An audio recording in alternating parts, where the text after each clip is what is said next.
Hello everyone, welcome to concept. मेरा नाम धर्मेंद्र है। आज हम बात करेंगे ऑप्शन बाइंग स्ट्रैटेजी के बारे में और हम ये देखेंगे कि किस तरीके से मैं ऑप्शन बाय कर सकता हूँ। सिर्फ एक लॉट से किस तरीके से मैं उसमें प्रॉफिट बना सकता हूँ, आज हम बात करेंगे।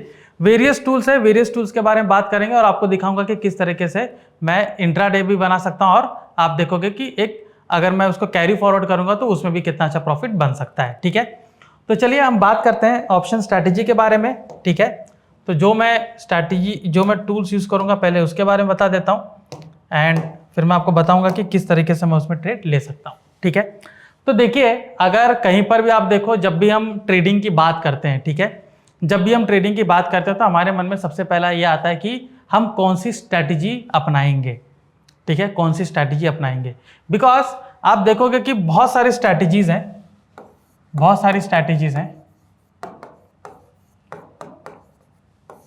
ठीक है, बहुत सारी स्ट्रैटेजीज हैं। तो स्ट्रैटेजीज अलग अलग पैटर्न्स के ऊपर होती है।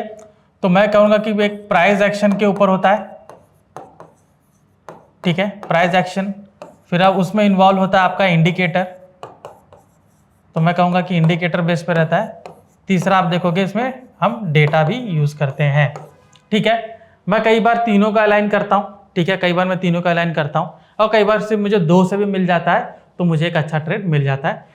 कई बार मैं तीनों को अलाइन करता हूं तो मुझे इससे क्या मिलता है कि किस तरह मुझे इसमें ट्रेडिंग मतलब एग्जीक्यूशन, प्राइसिंग एक्शन से मुझे एग्जीक्यूशन होगा। ठीक है, डेटा से मुझे मालूम पड़ता है कि यहाँ पर एक ब्रेकआउट ब्रेकडाउन हो सकता है कि ये कितना सक्सेस हो सकता है, वो मुझे मिलता है डेटा से। और जो इंडिकेटर है उससे मैं ये देख सकता हूँ कि कहाँ पर मुझे कहीं पर सपोर्ट मिल रहा है या फिर कहाँ पर मुझे कोई टारगेट अच्छा मिल सकता है। मैं डेटा मुझे वो इंडिकेटर मुझे वो हेल्प करता है। ठीक है, तो प्राइसिंग एक्शन जो टेक्निक होती है वो बहुत सारे प्राइसिंग एक्शन टेक्निक होती है। तो अगर मैं कैंडलस्टिक पैटर्न की बात करूं तो उसमें आप देखोगे मॉर्निंग स्टार आता है, एंगल्फिंग आता है। ठीक है, फिर उसमें पियर्सिंग पैटर्न्स आते हैं, बहुत सारे पैटर्न्स आते हैं। ठीक है, सिमिलरली आप देखोगे उसमें चार्ट पैटर्न्स भी आते हैं। ठीक है, तो मैं यहाँ पर आपको चार्ट पैटर्न यूज करके बताऊंगा कि किस तरीके से एक अच्छा ट्रेड बनता है। ठीक है, और इंडिकेटर से मुझे मालूम पड़ेगा कि एक अच्छा टारगेट कितना मिल सकता है और डेटा से मुझे मालूम पड़ेगा कि डायरेक्शन क्या हो सकता है। ठीक है, तो चलिए आपको बताते हैं कि किस तरीके से मेरा ट्रेड बनेगा। ठीक है, तो डेटा के हिसाब से, on the basis of data के हिसाब से मुझे दो चीजें मालूम पड़ेगी। पहला मुझे मालूम पड़ेगा लेवल्स, ठीक है, कि लेवल्स कितना स्ट्रांग है वो मुझे मालूम पड़ेगा। फिर जो लेवल्स है वो ब्रेकआउट हो रहा है वो मुझे मालूम पड़ेगा। ठीक है, अभी अगर किसी भी लेवल की मैं बात करता हूं, ठीक है, तो मैं उस पर डेटा देखता हूं। ठीक है, उस पर डेटा हम क्या देखेंगे, ज्यादातर हम देखेंगे राइटर्स पर्सपेक्टिव से। ठीक है, कि जितने भी राइटर्स होते हैं वहां पर, कॉल और पुट राइटर्स जो होते हैं, ठीक है, वो वहां पर अनवाइंड कर रहे हैं या ऐड कर रहे हैं। ठीक है, मतलब होता क्या है कि मान लीजिए उन्होंने यहां पर ट्रेडिंग स्टार्ट की। ठीक है, मान लीजिए यहां पर हमने ट्रेड स्टार्ट किया और एक पर्टिकुलर लेवल पे ब्रेकआउट हुआ। ठीक है, तो वहां पे जब ब्रेकआउट होगा तो जो ब्रेकआउट में है उसमें जो राइटर्स क्या कर रहे हैं, वो साथ दे रहे हैं या उसके अगेंस्ट जा रहे हैं। क्योंकि कई बार आप क्या देखोगे कि ब्रेकआउट फेल हो जाता है। ठीक है, तो वहां पर आप देखोगे राइटर पर्सपेक्टिव से देखिए कि राइटर वहां पर एडिशन कर रहे हैं या अनवाइंडिंग कर रहे हैं। तो अगर वहां पर राइटर्स जो हैं वो अनवाइंड कर रहे हैं, अपना पोजिशन अनवाइंड कर रहे हैं, तो क्या बताता है कि ये जो लेवल है ये वीक हो रहा है और यहां पर अगर ये ब्रेकआउट होगा तो वो सस्टेन होने के चांसेस ज्यादा है। तो वो जैसे ब्रेकआउट होगा मेरा वहां पर एक अच्छा ट्रेड बन सकता है। ठीक है, तो लेवल ब्रेकआउट के लिए मैं डेटा देखूंगा। लेवल मुझे डेटा से मालूम पड़ेगा कि लेवल कहां पर है और ब्रेकआउट जो हो रहा है उसमें भी वो डेटा से मुझे मालूम पड़ेगा कि वो सस्टेन कर पाएगा कि नहीं कर पाएगा। ठीक है, एक ये चीज है। अभी इसमें एक और चीज मैं ऐड करना चाहूंगा कि कई बार जो है वो लेवल जो है, अभी मान लीजिए कि जैसे यहां पे एक सपोर्ट लेवल है। ठीक है, मान लीजिए ये सपोर्ट है। ठीक है, सपोर्ट लेवल है, प्राइस यहां से आया इस तरीके से और इसको ब्रेक किया। ठीक है, इसको ब्रेक किया तो मैंने यहां पर ट्रेड बनाया और मुझे यहां पर प्रॉफिट मिला। ठीक है, फिर आप क्या देखोगे कि ये प्राइस है यहां से मूव करके अगेन ऊपर गया या सस्टेन किया, फिर इसको ब्रेक किया। ठीक है, तो क्या मैं यहां पर ट्रेड बना सकता हूं? बिल्कुल बना सकते हो। अगर आपने डेटा देखा है, यहां पर इस तरीके से आप देख रहे हो कि इसको एक रेजिस्टेंस बना के वापस से नीचे आ रहा है तो आप वहां पर ले सकते हो। ठीक है, आपको क्या करना है, यहाँ पे अगर आप रिस्क टेकर हो तो ये इसको दोबारा ब्रेक करता है तो ले लीजिए, नहीं तो आप देखिए कि यहीं पर ये यहाँ पर सस्टेन कर रहा है तो एक ये नया रेजिस्टेंस बन जाएगा, जो सपोर्ट था जिसको ब्रेक डाउन करके नीचे गया वो रेजिस्टेंस बन जाएगा और यहाँ पे आप एक ट्रेड बना सकते हो। बिकॉज जो डेटा जो है, डेटा क्या बता रहा है कि ये लेवल स्ट्रांग था, ये ब्रेकडाउन हुआ है तो ये फर्दर नीचे जा सकता है। तो कई बार इसको ये जो इंट्राडे ट्रेड हो रहा है ये स्विंग ट्रेड में तब्दील हो जाता है, मतलब इसको 1-2 दिन के लिए कैरी फॉरवर्ड करते हैं तो मुझे एक अच्छा ट्रेड मिल जाता है। जहां पर आपको 1 से 2% रिटर्न मिल रहा है वहां आपको 3 से 4% भी रिटर्न मिल जाता है। ठीक है, तो यहां पर आप क्या देख सकते हो कि अगर इस तरीके से नीचे ब्रेकडाउन हुआ, ठीक है, कई बार आप देखोगे कि इसी पर्टिकुलर जो प्राइस है, अभी मान लीजिए जैसे ये प्राइस कुछ 500 का लेवल है, ठीक है, 500 का लेवल है जो नीचे ब्रेकडाउन किया और यहां पर आपको कुछ पॉइंट मिले। ठीक है, फिर उसके बाद आप देखोगे दोबारा ब्रेकडाउन किया और आपको यहां पर पॉइंट मिला, आप क्या करेंगे कि यहां पर एक स्टॉप लॉस रखेंगे। बिकॉज ये जो लेवल को यहां पर इसने ब्रेक किया है, अभी यहां पर न्यू प्राइस एक्शन बना हुआ है, सिर्फ आप इस लेवल को स्टॉप लॉस रख के ट्रेड नहीं कर सकते हैं। ठीक है, क्योंकि उस लेवल को बार बार रिस्पेक्ट करेगा, बार बार उसके इर्द गिर्द घूमेगा, तो जब वो इर्द गिर्द घूमेगा ना तो यहां पर आप एक लेवल बना लीजिए, एक जोन बना लीजिए, वो आपका इंपॉर्टेंट जोन हो जाएगा। अगर उसी जोन को दोबारा नीचे ब्रेक करता है तो फर्दर डाउन साइड में आपका ट्रेड बनता है। ठीक है, तो ये डेटा की मदद से मुझे उस पर्टिकुलर स्टॉक का डायरेक्शन पता हो सकता है, तो मैं एक सिंगल डायरेक्शन में ही ट्रेड लूंगा, मैं बार बार यहाँ पे कूद के ऊपर वाला ट्रेड नहीं लूंगा जिससे मेरा लॉस ज्यादा होना शुरू हो जाए। ठीक है, जब मैं एक ट्रेंड के हिसाब से ट्रेड लेता हूं तो मुझे उसमें प्रॉफिट होने की संभावना बहुत ज्यादा होती है।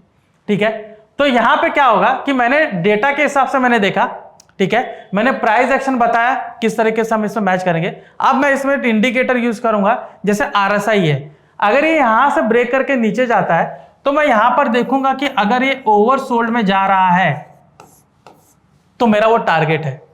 सिमिलरली अगर ब्रेकआउट करके ओवरबॉट में जा रहा है तो मेरा वहां पर एक टारगेट बुकिंग हो जाना चाहिए। ठीक है, इंट्राडे बेस पर तो जरूर हो जाना चाहिए, क्योंकि ऑप्शन आप बाय कर रहे हो तो यहां पर टाइम डीके का ज्यादा होता, टाइम डीके का मसला ज्यादा बड़ा है, तो मुझे वहां पर एक अच्छा प्रॉफिट मिल जा रहा है तो मैं बुक करके एग्जिट कर लूंगा। ठीक है, तो ये मेरा कंसेप्ट है ट्रेडिंग का। ऑलराइट, अभी चलते हैं कॉन्सेप्ट एप्लीकेशन में। ठीक है, और मैं आपको बताना चाहूंगा कि किस तरीके से उसमें मैं ट्रेड लूंगा। तो हम ट्रैक में जाके मैंने यहां पे ट्रिगर्स ऑप्शन सेलेक्ट किया। ठीक है, तो ट्रिगर्स आपको क्या बताता है, जो मैंने आपको सीधा बताया कि डेटा के हिसाब से मुझे मालूम पड़ेगा कि कौन सा लेवल स्ट्रांग है। ठीक है, तो यहां पर देखिए ये आपके लेफ्ट हैंड साइड में जो स्ट्राइक है ये कॉल ऑप्शन राइटर का स्ट्राइक है, मतलब ये एक स्ट्रांग रेजिस्टेंस का काम कर रहा है। राइट साइड में जो स्ट्राइक दिख रहा है ये पुट ऑप्शन राइटर्स का स्ट्राइक है, मतलब ये सपोर्ट का काम कर रहा है। तो अगर रेजिस्टेंस को ब्रेक करेगा तो मैं कॉल ऑप्शन बाय करूंगा, ये सपोर्ट को ब्रेक डाउन करेगा तो मैं पुट ऑप्शन बाय करूंगा। बहुत सिंपल है। ठीक है, अभी इसके साथ मुझे डेटा देखना, जो मैं अनवाइंडिंग और एडिशन बात कर रहा था तो वो आपको चेंज इन वाई में दिखेगा। तो चेंज इन वाई में क्या बताएगा कि अगर ये जो यहां पर नेगेटिव है, ठीक है, यहां पर चेंज इन वाई नेगेटिव है, तो क्या बता रहा है कि उस पर्टिकुलर लेवल पर जो राइटर्स हैं वो अपनी पोजीशन एग्जिट कर रहे हैं। ठीक है, तो जो अगर कॉल डिफरेंस यहां पर 0 से 1% के बीच में है, ठीक है, कॉल डिफरेंस कुछ भी नहीं, आपका स्पॉट और स्ट्राइक के बीच का डिफरेंस है परसेंटेज में। तो अगर कॉल डिफरेंस आपका 0 से 1 के बीच में है, मतलब वो रेजिस्टेंस के पास है, और वहीं सेम टाइम पे चेंज इन वाई नेगेटिव होता जा रहा है, मतलब वो रेजिस्टेंस कमजोर होता जा रहा है। ब्रेकआउट करेगा तो आपको एक अच्छा ट्रेड मिलेगा, ब्रेकआउट पे ट्रेड ले लेना है। ठीक है, सिमिलरली यहां पर जो पुट डिफरेंस है वो भी सेम कंडीशन है कि 0 से 1 के बीच में होना चाहिए और चेंज इन वाई नेगेटिव होना चाहिए। ठीक है, तो वहां पर आप डाउन साइड में ट्रेड ले सकते हो। अभी आज मार्केट पूरा नीचे है, ठीक है, तो मैं ज्यादातर क्या देखूंगा कि डाउन साइड वाला ट्रेड दूंगा। ठीक है, क्योंकि इन मॉर्निंग से मुझे मालूम पड़ रहा है कि पूरा मार्केट है वो थोड़ा नीचे जाने की संभावना ज्यादा है, वो गैप डाउन हुआ तो वहीं पर ऐसा लग रहा था कि ये मार्केट नीचे जाएगा। ठीक है, तो हम क्या करेंगे, हम यहाँ पे पुट हाईएस्ट पुट की ओर जाएंगे। तो पुट डिफरेंस पे मैंने क्लिक किया। ठीक है, तो आप देख सकते हो ये पुट डिफरेंस जो माइनस आपको दिख रहा है, ये माइनस आपका रिटर्न है, मतलब यहां पर ये माइनस मतलब बता रहे कि स्टॉक इतना नीचे गया है, तो मतलब अगर आपने पुट में बाय किया तो ये पॉजिटिवली देखिए कि इतना प्रॉफिट मिल सकता है आपको। ठीक है, तो यहाँ पे जो आपका ट्रेड बनता है, मुझे क्या देखना है कि जिसका चेंज इन हुआ है नेगेटिव है, मुझे उसी में ट्रेड बनाना है, बाकी किसी में मुझे ट्रेड नहीं बनाना है। ठीक है, जैसे यहाँ पर आप देख सकते हो ये आपका ऑलरेडी 3 से 4% रिटर्न दे रहा है। ठीक है, तो आज हमको जैसे ग्रासिम हो गया, बैंक ऑफ बड़ौदा हो गया, इन्होंने मुझे एक अच्छा ट्रेड दिया था। ठीक है, तो चलिए बैंक ऑफ बड़ौदा ग्रासिम को देख लेते हैं। तो अगर मैं चार्ट पे जाता हूँ, ठीक है, एनालाइज चार्ट और ट्रेड। ठीक है, बैंक ऑफ बड़ौदा ऑलरेडी लगा हुआ है। ठीक है, तो आपने क्या देखा कि 250 का लेवल है। ठीक है, यहां पर देखिए 250 का जो लेवल था उसको इसने यहां पर ब्रेक किया। ठीक है, 250 का जो लेवल है उसको रिस्पेक्ट करके नीचे आया। ठीक है, देख सकते हो 250 को वहां पर टच करके आया और नीचे आप देख सकते हो वहां पर जैसे 250 का सपोर्ट लेवल था। ठीक है, तो उसको टच करके वापस से नीचे आया। अभी ये है कि यहां पर जो हमारा ट्रेड बना होगा उनको बहुत अच्छा प्रॉफिट यहां पर मिला है। ठीक है, उसी को रिटेस्ट करके वापस से आया। अभी मैं ये बताना आपको चाह रहा हूं कि अगर इसी में नीचे दोबारा नीचे बना रहता तो मेरा ट्रेड बनेगा? यस बनेगा। आपको नीचे जो पहले सपोर्ट था वो रेजिस्टेंस बन जाएगा, आपको वो मार्क करना है।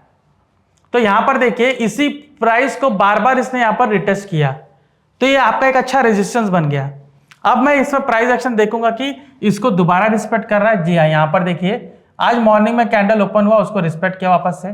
ठीक है, गैप अप हुआ लेकिन वहां पर मुझे रिटेस्ट किया। सिमिलरली देखिए उसी सपोर्ट को इसने वहां पर रिटेस्ट करके पूरा यहां देखिए वीक रिजेक्शन है। ठीक है, और यहां पे प्राइसिंग एक्शन के हिसाब से आप देख सकते हो कि यहां पर बायर सेलर में मुझे यहां पर डिफरेंसेस मुझे देखने को मिलेंगे। ठीक है, हर एक कैंडल पे ऑलराइट मुझे दिखेंगे कि बायर कितने ज्यादा, सेलर कितने ज्यादा। तो देखिए ये जो वीक रिजेक्शन हो रहा है, बायर देखिए 40,000 है और सेलर 99,000 है, जो ऑर्डर बुक के डेटा में मुझे दिख रहा है। ठीक है, ऑर्डर बुक के डेटा में आपको बायर और सेलर इनिशिएटेड क्वांटिटी हर एक कैंडल पे दिखेगी। तो यहां पर मुझे दिखा है। ठीक है, मुझे यह कंफर्म हुआ है कि यहां पर ये ऊपर जाने की संभावना कम है क्योंकि सेलर ज्यादा है, ऊपर से ग्रीन कैंडल है जिसमें सेलर ज्यादा है, तो एक रिवर्सल मुझे मिल जाता है।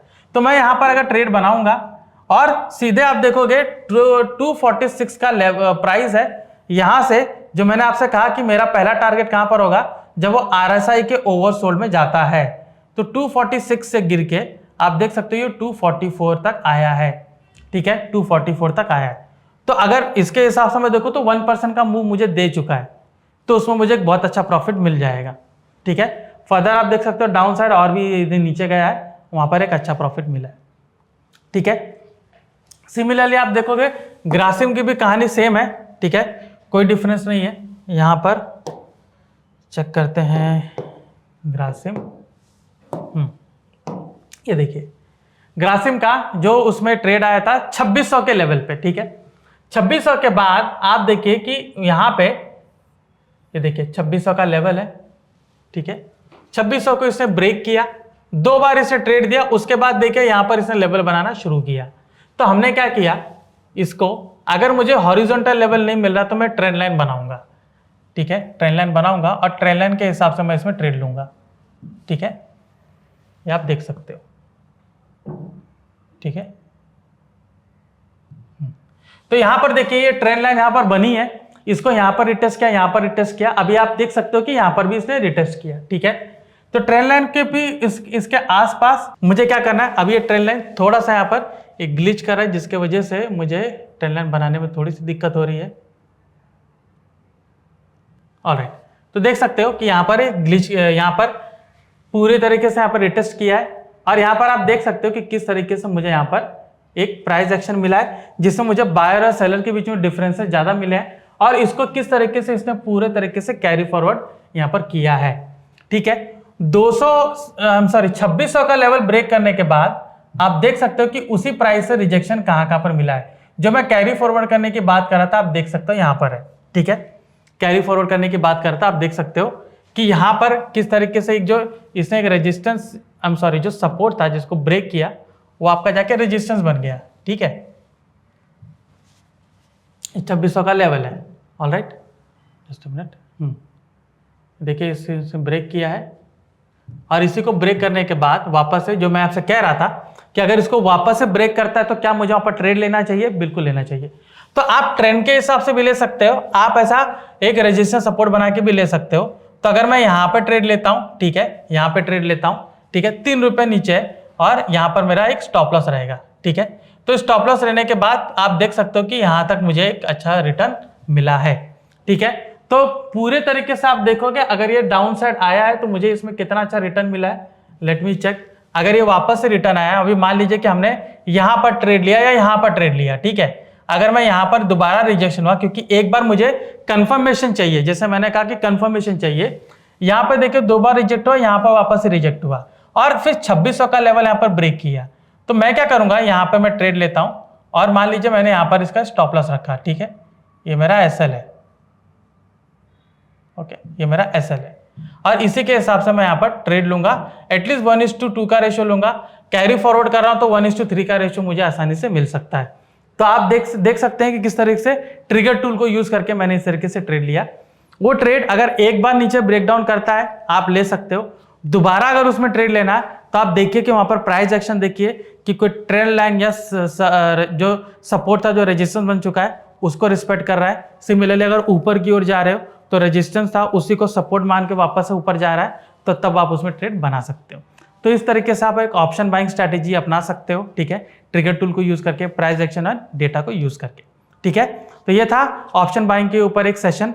मैं धर्मेंद्र राजभर कॉन्सेप्ट से। अगर आपको कोई भी टूल के बारे में जानकारी चाहिए तो ऊपर दिए गए मेंशन नंबर पर आप कॉल कर सकते हो। मैं धर्मेंद्र राजभर, आपका धन्यवाद।